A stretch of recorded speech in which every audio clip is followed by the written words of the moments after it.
Guna menjamin pilkada yang damai dan kondusif, kedua pasangan calon gubernur dan wakil gubernur Bali menandatangani kesepakatan dalam deklarasi pemilu damai.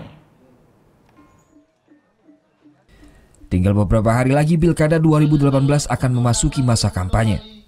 Untuk menjamin pilkada berjalan dengan damai dan kondusif, pada Selasa pagi di Monumen Bajrasani Renon, kedua pasangan calon gubernur dan wakil gubernur Bali yang akan bertarung pada pilkada 2018 melaksanakan deklarasi kesepakatan damai.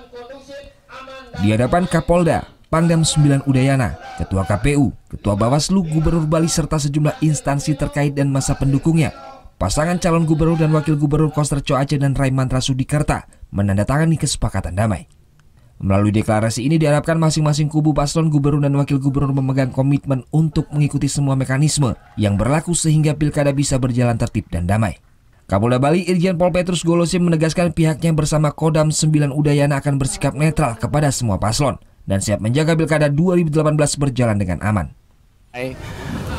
Tidak ada money politik, tidak ada black campaign, tidak menimbulkan isu-isu sara. Komitmen yang sudah dinyatakan bersama oleh para kedua pasangan calon ini, mudah-mudahan ini akan menjadi komitmen seterusnya bagi mereka-mereka nantinya akan menjadi pemimpin Bali.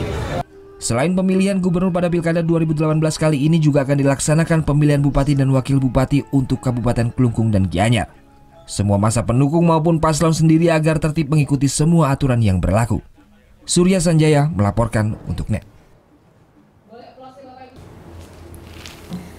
Udah selesai kan nontonnya? Nah, jadi jangan lupa buat like, komen, dan subscribe ya.